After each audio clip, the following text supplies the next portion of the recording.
Good morning, नमस्कार. आज आपण आलेलो आहोत वडगावला येथे आणि आपण पाहत आहात जनता महाराष्ट्र न्यूज. हा जो रोड पाहत आहात, आज वडगाव ते वडगाव मध्ये सिमेंट कॉन्क्रीट रोड बनवत आहेत सार्वजनिक बांधकाम विभाग. आणि हा रोड कमीत कमी 3 महिन्यापूर्वी उकरून ठेवलेला आहे आणि याच्यावरती मुरुम वगैरे टाकलेला आहे, पण अद्याप त्याच्यावरती काम चालू नाहीये.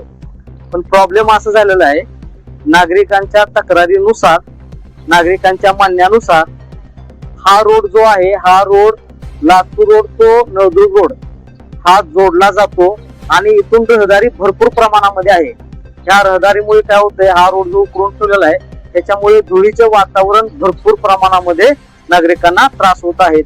त्याचबरोबर काही जणांची दुकानं सुद्धा ह्या धुळीमुळे बंद ठेवावी लागलेली आहेत.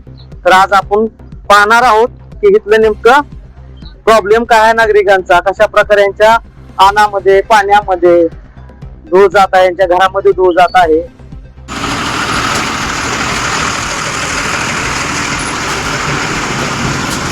या अशा गाड्या जातात, सर्व धूळ आमच्या घराकडे यायला लागलाय.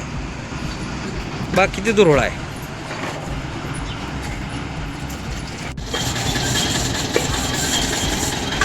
बघा ही धूळ किती धूळ आहे.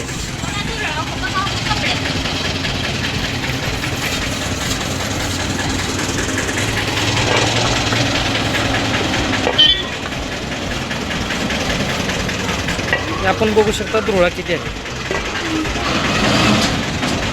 अशात माणसांची तब्येतीवरती परिणाम होणार आहे, श्वसनाचे परिणाम होणार आहे.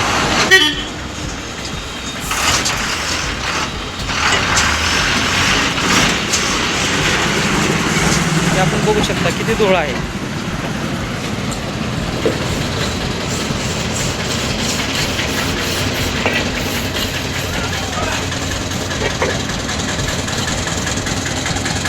पाणी मारायचं काम संबंधित कोणी ठेकेदार वगैरे असेल त्याचं आहे, पाणी मारत नाही आहे.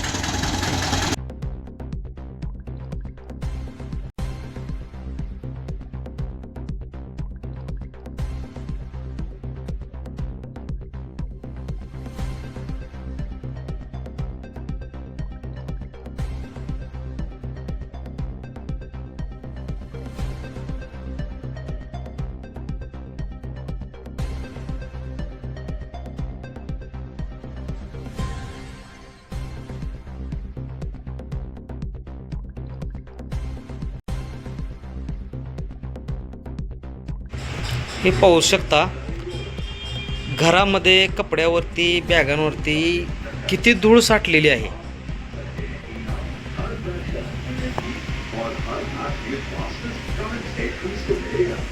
सर्व घरामध्ये धुळीचं वातावरण झालेलं आहे. हे आपण टीव्ही वरती पाहू शकता.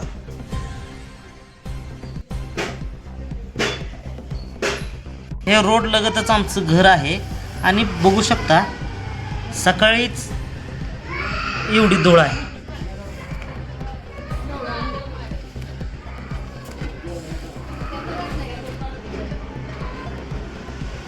सामान्य नागरिकांना किती त्रास होत असेल या धुळीचा.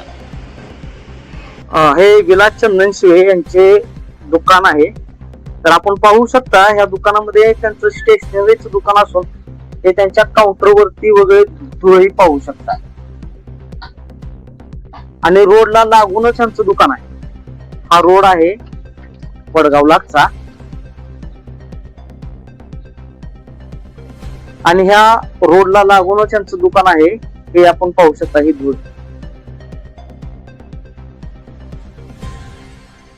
त्यांचं स्टेशनरीचं दुकान प्लस किराणाचं दुकान होतं, पण ह्या धुळीमुळे काय झालेलं आहे, त्यांना हे दुकान बंद ठेवावं लागलेलं आहे.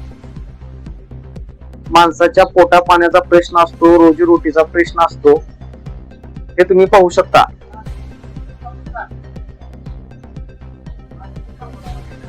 ह्या एका पुस्तकाची किंमत सुमारे 90 रुपये आहे.